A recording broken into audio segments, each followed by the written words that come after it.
Last topic हमने hepatitis B and hepatitis C के साथ में कंप्लीट किया था। अभी हम स्टार्ट करते हैं डायबिटिक नेफ्रोपैथी से।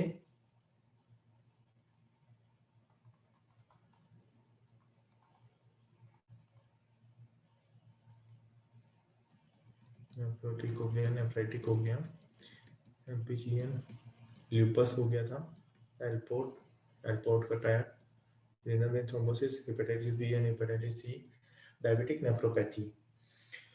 डायबिटिक नेफ्रोपैथी से कई सारे क्वेश्चंस हैं हमारे पास में, तो ध्यान से हमारे यूपीएससी में कौन कौन से क्वेश्चंस पूछे जाएंगे यूपीएससी के लिए। ठीक है, यूपीएससी 2020। ठीक है, ये हमारा टारगेट है। तो डायबिटीज से, डायबिटिक नेफ्रोपैथी में से क्वेश्चन क्या क्या रहते हैं वो देखिए।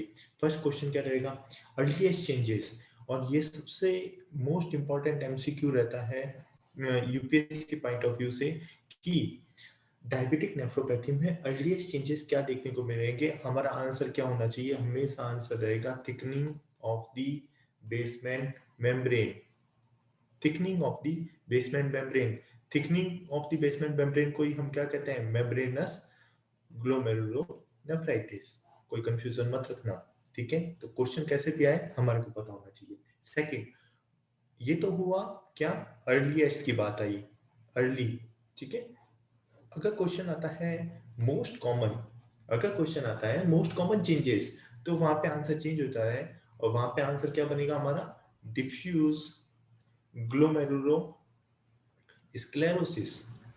ग्लोमेरुलो स्क्लेरोसिस डिफ्यूजली इन्वॉल्व करेगा एंड ग्लोमेरुलो स्क्लेरोसिस डेवलप करेगा। ठीक है, then third question, third question क्या आता है, थर्ड क्वेश्चन आएगा most specific changes. Most specific changes की बात करें तो वहां पे क्या मिलेगा, nodular, nodular glomerulo, sorry glomerulo sclerosis.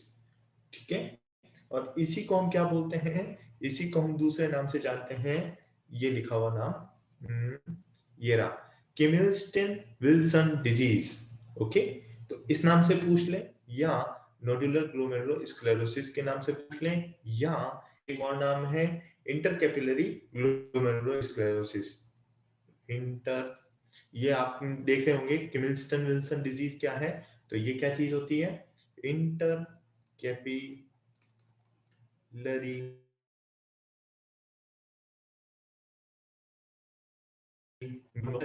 करना। ठीक है, ये क्या हुई, ये हुई किमिल्सन Wilson disease, KWD।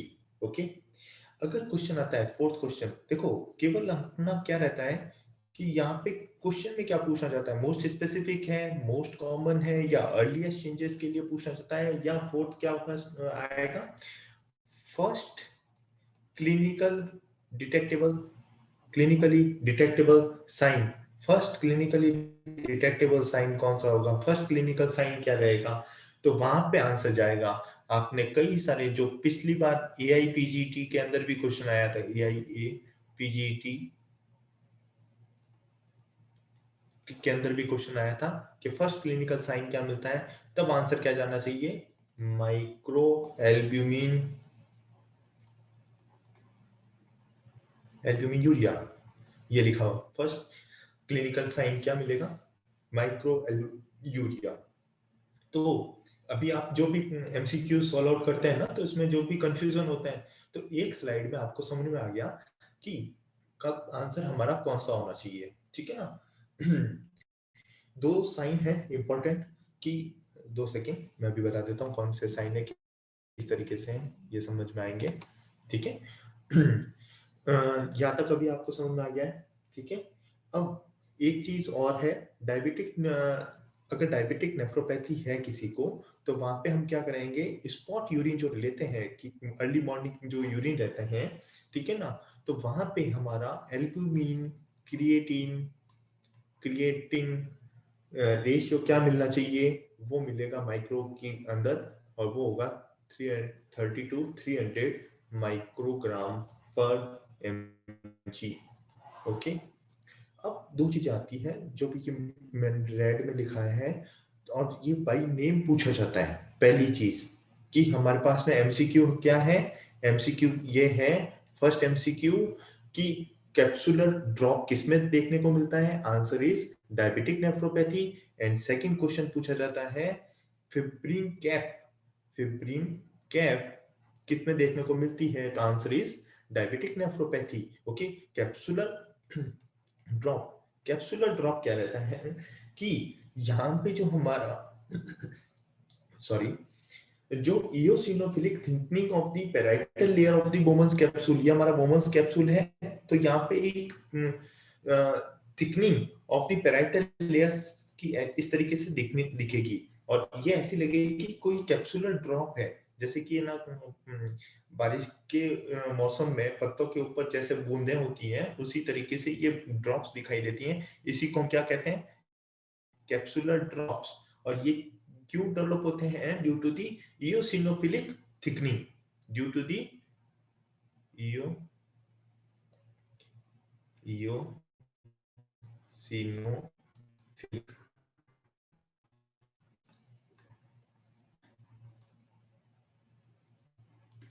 Okay of the parietal layer of the Bowman's capsule. अभी समझ आ गया बोमस कैप्सूल का पेराइटल लेयर्स है। ओके, इसी तरीके से फिर क्या है यहाँ पे, यही थिकनिंग क्या हो जाती है, होमोजीनस हो जाती है।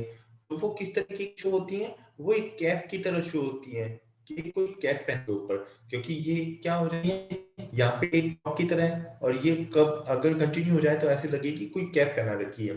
तो इसीलिए इसको क्या कहते हैं, फिब्रिन कैप। यहाँ पे homogeneous eosinophilic material appear on the wall of the parietal layer of the capillaries. ठीक है, but as you know MCQ क्या है, एमसीक्यू हमारा आएगा कैप्सुलर ड्रॉप एंड फिब्रिन से देखने को मिलता है, हमारे को आंसर पता होना चाहिए, आंसर इज डायबिटिक नेफ्रोपैथी।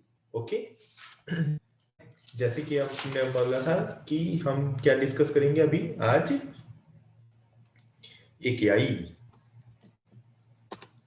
एकेआई,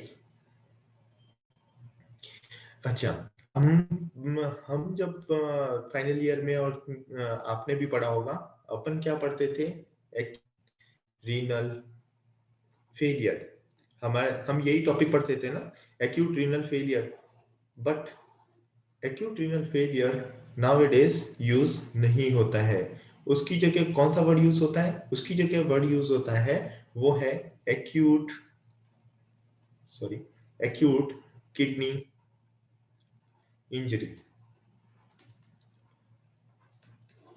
और इसीलिए इस टॉपिक का नाम मैंने क्या रखा है, ए के आई।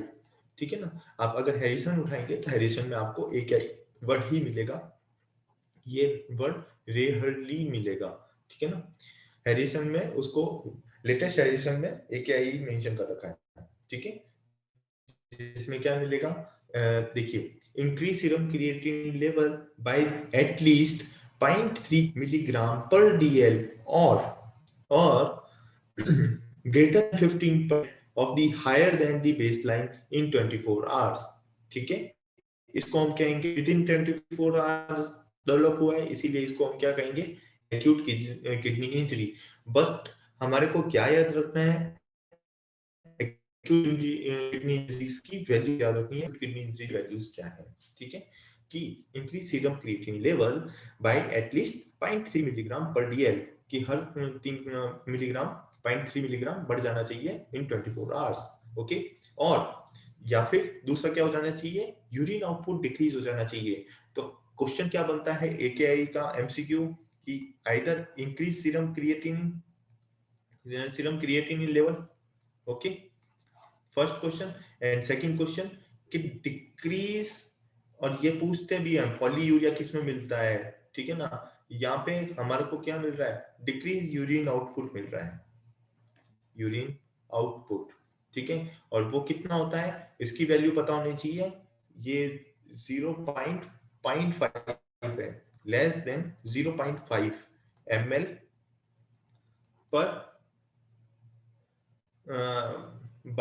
पर gram body weight for greater than 6 hours, greater than 6 hours. तो 0.5 5 ग्राम से भी कम, ml से भी कम यूरिन आउटपुट होगा किसमें, AKI के अंदर। ठीक है, अब AKI के कुछ स्पेसिफिक हैं, वो क्या है, pre renal, intrinsic renal and post renal. ठीक है, इसको के अंदर किस तरीके से है, इसको एक ग्राफ से समझ सकते हो। देखिए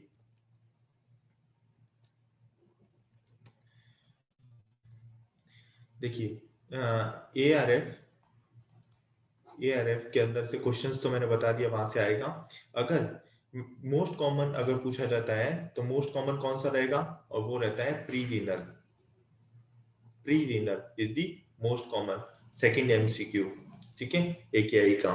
ठीक है, जो कि क्या होता है, रिवर्सिबल। रिवर्सिबल जो कि क्या होगा, रिवर्सिबल। यहाँ पे आपको क्या देखने को मिलेगा, हाइपोवोलीमिया, हाइपोवोलीमिया। ठीक है, second low cardiac output, third renal vascular disease, RVD, renal vascular disease देखने को मिलेगी। अगर बात करें हम इंट्रेंसिक की, इंट्रेंसिक इंट्रेंसिक की इंट्रेंसिक क्या होगा, इरिवर्सिबल। इरिवर्सिबल इरिवर्सिबल तो इरिवर्सिबल क्यों हो सकता है, या इंट्रिंसिक कॉज क्या हो सकता है, या तो इस्चीमिया डेवलप हो या सेप्सिस डेवलप हो। ठीक है, और थर्ड टॉक्सिन्स की वजह से, थर्ड टॉक्सिन्स की वजह से। ठीक है, और last one is post renal, post renal. ठीक है, अब इसकी भी फेज चलती है ARF की, और फेज से कई बार क्वेश्चन आता है। देखिए फेज से किस तरीके से क्वेश्चन आता है, ये आपके सामने रखता हूं, ये है फेज। ठीक है, अगर बात करें ARF के फेजेस की, और ARF के फेजेस से कई बार क्वेश्चन पूछा जाता है, इसीलिए इसको पूरा अच्छे से एक्सप्लेन कर रहा हूं आपके सामने। देखिए initiation phase, initiation phase, initiation phase less than 2 days के लिए, हमारे को ये डेज ही पता होने चाहिए। ठीक है, कुछ पता हो ना हो। सेकंड, और सेकंड में से ही मोस्ट कॉमनली क्वेश्चंस पूछे जाते हैं कौन, ठीक है ना। सेकंड फेज कौन सा है, इसका नाम है मेंटेनेंस फेज, और दूसरा नाम अपन को पता होना चाहिए, वो है oleic uric phase. Oleic uric phase by name पूछा जाता है, ये कौन सा फेज है अपने को पता होना चाहिए, मेंटेनिंग फेज। ठीक है, और ये कौन से डेज होते हैं, 10 to 14 डेज, 10 to 14 डेज, जिसके अंदर क्या देखने को मिलेगा, डिक्रीज GFR। और डायरेक्ट क्वेश्चन पूछा जाता है, GFR डिक्रीज किस में देखने को मिलती है, मेंटेनेंस फेज में। या सेकंड क्वेश्चन, एजोटीमिया, एजोटेमिया किस में देखने को मिलेगा, सेकंड फेज, मेंटेनेंस फेज। और third is the most important, कितना स्टार लगाना चाहते हो लगा लो, और वो है डायलिसिस कौन सी फेज में किया जाता है, डायलिसिस मेंटेनिंग फेज। हम सोच भी नहीं सकते, but answer is maintaining phase. ठीक है, इसीलिए मैंने बोला था मेंटेनिंग फेज से ही सारे के सारे ARF के क्वेश्चंस बनते हैं। जब आप MCQs निकालोगे मुदित खन्ना से, तो आपको भी पता चल जाएगा कि सर ने ये इंपॉर्टेंट क्यों दिया था। ठीक है ना। Then diuretic phase, diuretic phase जैसे कि यहाँ पे मेंशन है 14 to 24 डेज। डायूरेटिक फेज के बाद में आता है हमारा फोर्थ, वो है recovery, recovery phase, and recovery phase greater than 24 days. ठीक है ना, तो हमारे को डेज के साथ में ये सारी चीजें पता होनी चाहिए। ठीक है, देन हमारे पास में है कि यहाँ पे कॉम्प्लिकेशंस पूछे जाएं, अगर कॉम्प्लिकेशंस वैसे तो नहीं पूछे जाएंगे, क्योंकि ARF से जो भी क्वेश्चंस आते हैं वो मैंने बता दिए by definition, serum creatinine increase, decrease urine output. Third most common is pre renal, जो कि रिवर्सिबल है, जिसमें hypovolaemia, low cardiac output, renal vascular disease देखने को मिलेगा। ARF की कौन सी फेज से क्वेश्चंस आएंगे, मेंटेनिंग फेज, या जिसको हम ओलिगोरिक फेज बोल रहे हैं, जिसके अंदर decrease GFR and azotaemia and dialysis देखने को मिलता है। ओके, देन कॉम्प्लिकेशंस की बात करें, कॉम्प्लिकेशंस में अपने को क्या पता होना, हाइपोनेट्रीमिया एंड हाइपोकैल्सीमिया। बट क्या इंक्रीज मिलेगा? इंक्रीज पता होना चाहिए, इंक्रीज क्या क्या होंगे? Potassium, phosphorus and increase uric acid, increase uric acid, ठीक है ना? ये अपने को पता होना चाहिए। इसका बायोमार्कर्स कई बार पूछा जाता है, ये बायोमार्कर है किम1 एंड नगल, ठीक है ना? बाय नेम पूछा जाता है, ये किसके लिए इंपॉर्टेंट है? ये बायोमार्कर्स हमारे को पता होने चाहिए, भूलने का ही नहीं है। ये बायोमार्कर एआरएफ के हैं, किम1 एंड नगल, NGAL, कभी मत भूलना, ये है दोनों हमारे एआरएफ के बायोमार्कर्स। ओके, देन एक डिफरेंशिएटिंग चार्ट है हमारे पास में, जिसके अंदर हम प्री रीनल को रीनल के साथ में डिफरेंशिएट करेंगे, और वहीं से हमारा प्री रीनल एंड रीनल से कई बार क्वेश्चंस पूछे जाते हैं। तो ये चार्ट को मैक्सिमाइज करके समझाने की कोशिश करता हूं। देखिए, FENa, FENa means fractional excretion of the sodium, ठीक है? FENa is the fractional excretion of the sodium. अब आप कहेंगे ये क्या चीज है? देखो, FENa, 2 second, FENa fractional excretion of the sodium, इसका एक फॉर्मूला होता है। फॉर्मूला क्या है? आप मेरे साथ में लिख भी सकते हो या स्क्रीनशॉट ले लेना। Sodium in the urine upon the sodium in the plasma multiply by the create in the plasma upon the create in the urine, create in the urine, ये इसका fractional excretion of the sodium का formula है। ये अपने को पता होना चाहिए। इसी तरीके से दूसरा एक फॉर्मूला है हमारे पास में, और वो फॉर्मूला आपको पता होना चाहिए, बाई फॉर्मूला कभी भी पूछ ले तो। और दूसरा फॉर्मूला कौन सा है? Renal failure index. Renal failure index का क्या फॉर्मूला होता है? रीनल फेलियर इंडेक्स का फॉर्मूला ये यहाँ पे देखिए, urinary sodium upon urinary create upon the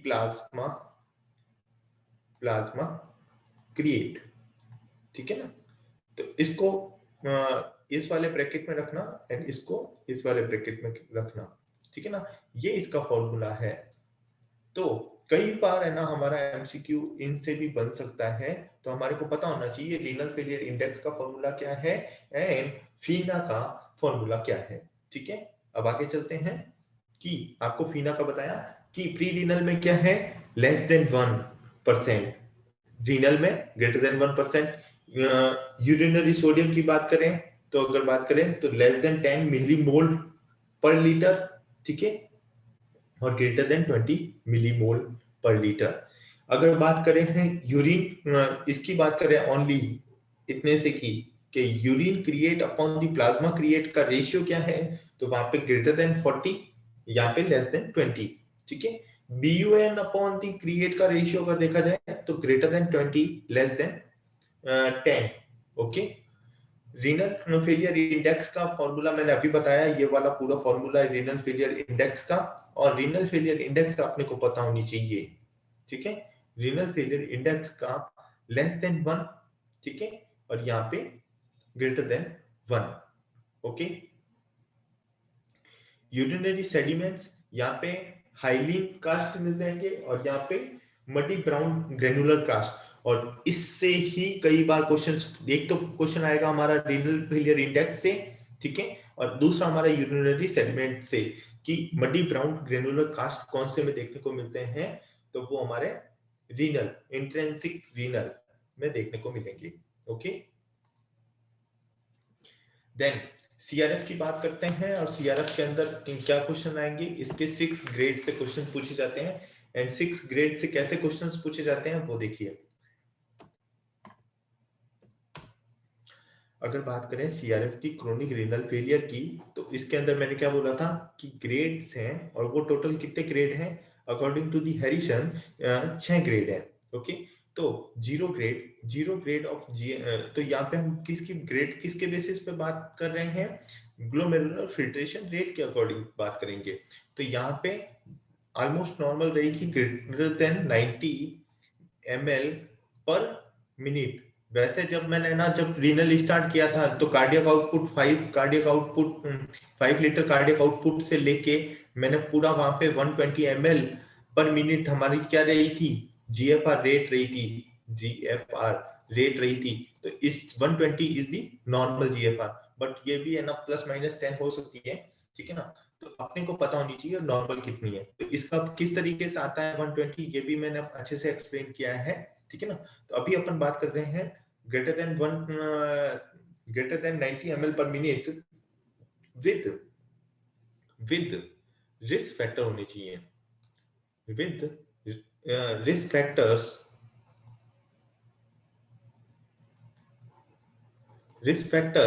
of CKD जहां पे क्या मिलेगा, रिस्क फैक्टर कौन कौन से हैं आप सबको पता है, diabetes, hypertension, old age group या फैमिली हिस्ट्री हो, तो ये सारी इसकी क्या है, या ऑटो इम्यून डिजीज हो, ये सारी क्या है risk factor of the CKD, ठीक है। तो ये तो होती है जीरो ग्रेड, सॉरी ये तो हुई जीरो ग्रेड। और अब बात करते हैं ग्रेड 1 की, ठीक है। तो ग्रेड 1 में क्या रहेगा, ग्रेड 1 में भी ग्रेटर देन 90 मिलेगा, ठीक है ना। इसीलिए लिख के बता रहा हूं, ये ग्रेटर देन 90 और ग्रेटर देन 90 है, बट डिफरेंस कहां पे आ रहा है वो डिफरेंस समझने की कोशिश करना, कि यहाँ पे greater than 90 ml with risk factors मिल रहा था, यहाँ पे greater than 90 ml per minute with क्या मिल रहा है, डेमोस्ट्रेबल किडनी डैमेज मिलेगा यहाँ पे, ठीक है। और देखो demonstrable kidney damage with persistent proteinuria with plus, और क्या मिलेगा, एबनॉर्मल यूरिनरी सेडिमेंट,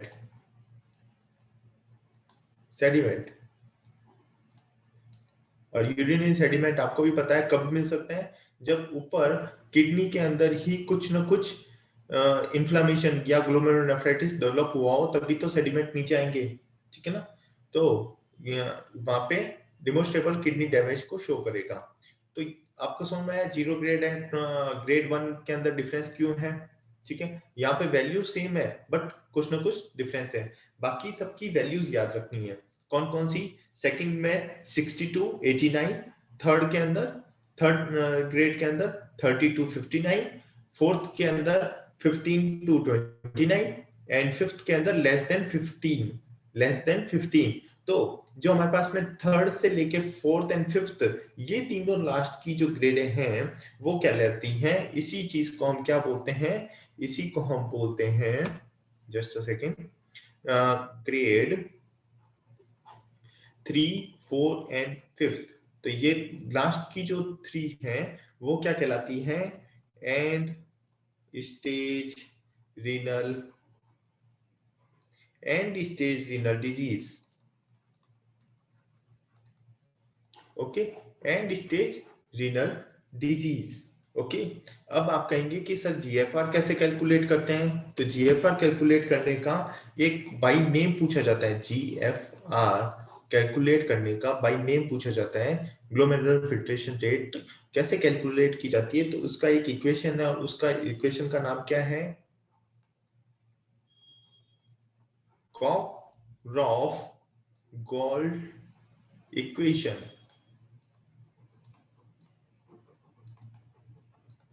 और ये इक्वेशन अब ध्यान से लिख लेना आप भी, क्या रहती है, GFR is equal to 140 minus the age, आपकी जितनी एज है उसको 140 में से माइनस कीजिए, multiply by the body weight उसको मल्टीप्लाई कीजिए आपकी बॉडी वेट से in kg, okay, divided by the 72 into protein plasma create multiplied by the plasma create in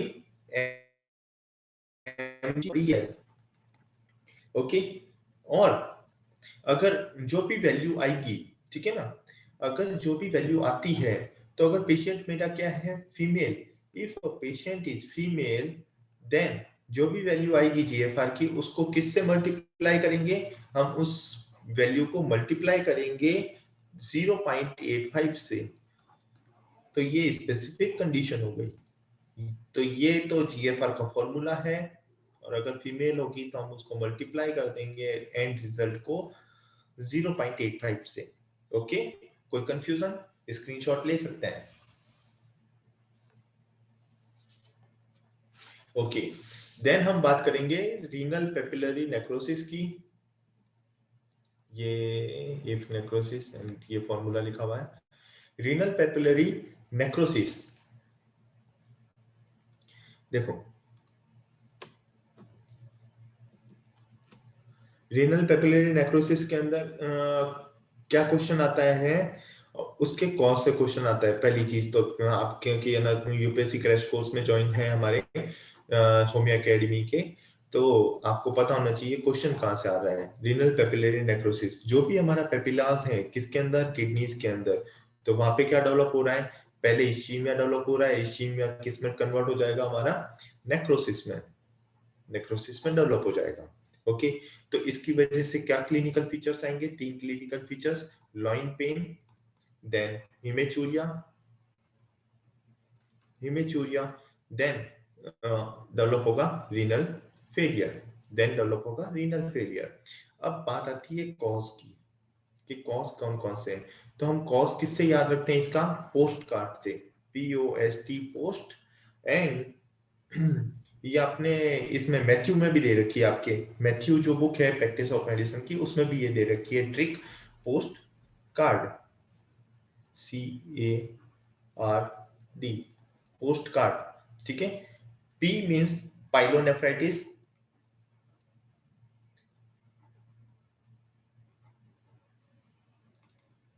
P means the pyelonephritis, O means the obstructions,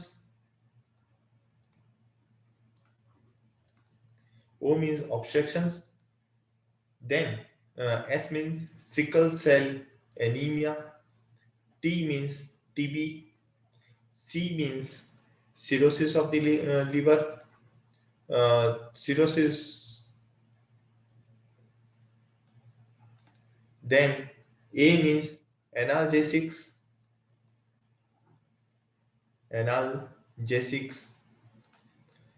R means RVT, renal vein thrombosis, and D means diabetes mellitus. अब आप कहेंगे कि sir इतने सारे causes पूछे जाते हैं exam पे, डेफिनेटली नो। अब क्वेश्चन क्या पूछा जाता है, क्वेश्चन पूछा जाता है मोस्ट कॉमन कॉज। तो most common cause is diabetes and second one is analgesics. तो अगर ऑप्शंस दोनों दे रखे हों तो आंसर क्या करेंगे आप, always and always diabetes, always and always diabetes, अगर दोनों ऑप्शंस दे रखे हैं तो। और अगर बोथ के लिए आ गए तो आपका आंसर क्या करना है, बोथ। ठीक है, सॉरी, अगर मोस्ट कॉमन पूछा जाता है तो हमारे को डायबिटीज करना है, और अगर पूछा जाता है कौन कौन से कॉजेज हैं तो हमारे लिए एनाल्जेसिक्स भी मोस्ट कॉमन कॉज है, और ये हमारा डायबिटीज भी है। अदर कॉजेज आपको पोस्ट कार्ड से याद रखने हैं। ठीक है, एक वर्ड आता है पोस्ट कार्ड की, एक वर्ड है हमारे पास में आइसोस्थेयूरिया। इसका मतलब क्या है, जब भी TID means tubular interstitial disease होगी तो वहां पे क्या होगा, फिक्स्ड स्पेसिफिक ग्रेविटी का यूरिन मिलेगा। ठीक है ना, तो इसको हम बोलते हैं आइसोस्थेनियूरिया। ओके, अब एक है पीसीकेडी। पीसीकेडी से भी कई बार क्वेश्चंस पूछे जाते हैं, तो इसको भी ध्यान से समझिए। हमारे पास में 8 मिनट है।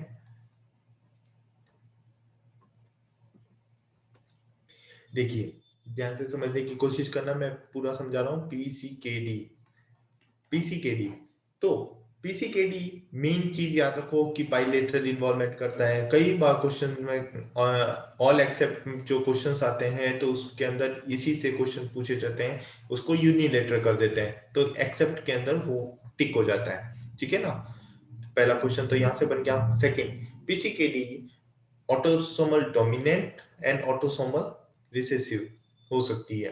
तो अगर ऑटोसोमल डोमिनेंट है, ठीक है, तो वहां पे कौन से जीन्स होंगे हमारे PKD1 and PKD2, PKD1 and PKD2 and associated with the polycystin,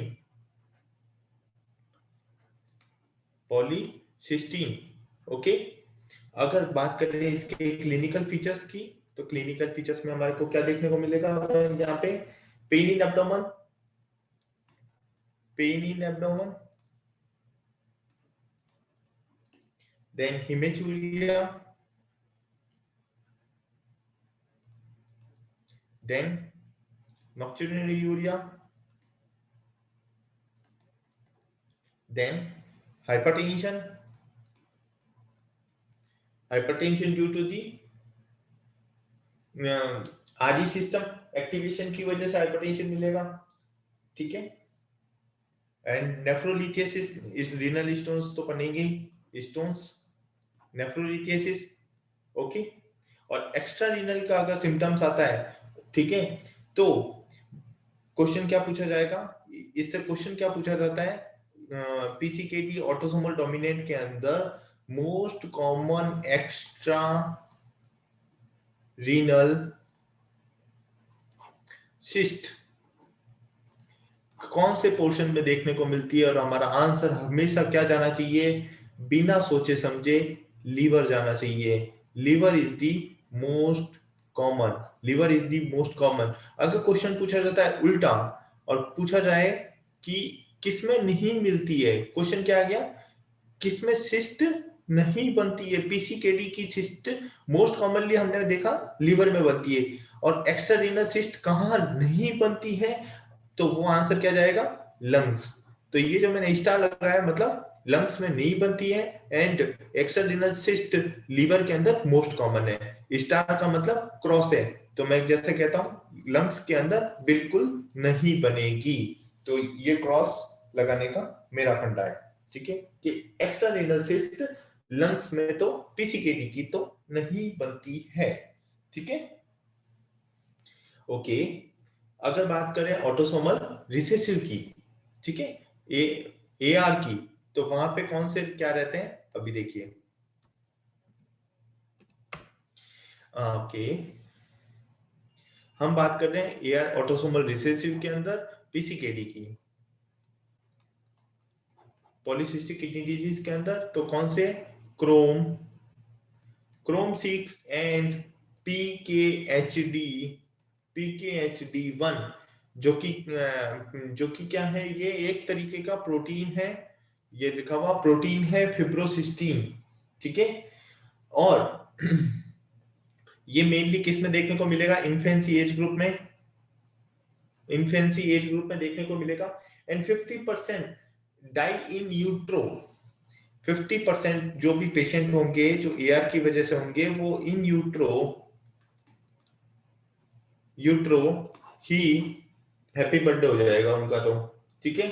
और इसी को वहां पे किस तरीके से पता चलेगा इन यूट्रो इनकी डेथ हुई है, वहां पे हमारे को देखने को मिलेगा, ये वर्ड लिखो, ओलिगो हाइड्रोएमनियोज।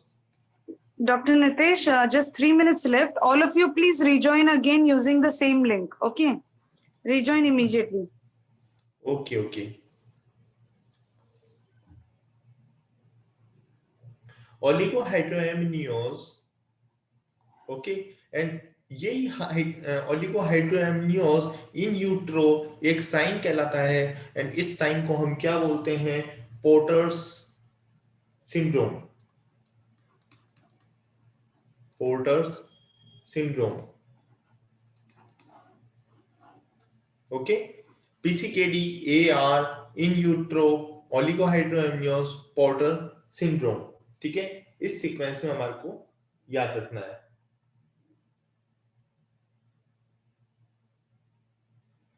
देन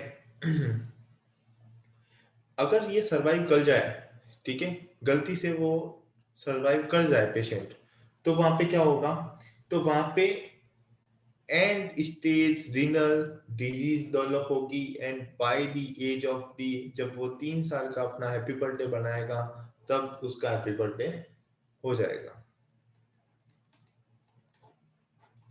ठीक है, एंड स्टेज रीनल डिजीज के साथ में उसका हैप्पी बर्थडे हो जाएगा।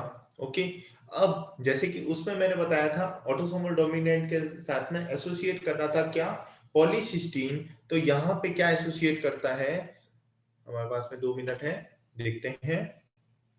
AR के साथ में क्या एसोसिएटेड विद, ये अपने को पता होनी चाहिए। यहाँ पे क्या मिलेगा, हिपेटिक फाइब्रोसिस, वहां पे क्या मिला था, पॉलीसिस्टीन। ओके, जो कि, और अगर यहाँ पे हिपेटिक फाइब्रोसिस साथ में मिलता है तो इसी को हम कौन सी डिजीज बोलते हैं, इसी को हम बोलते हैं, एक नाम लिखो, कैरोलीस डिजीज। इसी को हम क्या बोलते हैं, कैरोलीस डिजीज बाय नेम। अगर गलती से पूछ लिया जाए, यूपीएससी के कई सारे क्वेश्चंस ऐसे होते हैं जो हमारे को पता नहीं होते हैं, तो उसी को हम कवर कराने की कोशिश कर रहे हैं, जो कि 10% टाइप 5 to 10% ऐसे क्वेश्चंस होते हैं जो हमने कभी नहीं सुने होते हैं। तो उसमें से ये एक क्वेश्चंस है, कैरोली डिजीज किस में देखने को मिलेगी, PCKD associated with the hepatic fibrosis. Okay, then kidney are enlarged in PCKD, spongy kidneys are appear in this PCKD. ये जो साइंस है ये अपने को पता होना चाहिए, कैरोलीज डिजीज एंड ऑल, ये सब आपको नोट्स मिल जाएंगे। ठीक है, ओके। नेफ्रोनोप्थाइसिस, अब इसको है ना हम वापस से रिजॉइन करते हैं आगे, तो फिर है ना हम इसको कंटिन्यू कर पाएंगे। ठीक है, तो रिजॉइन अगेन इमीडिएटली।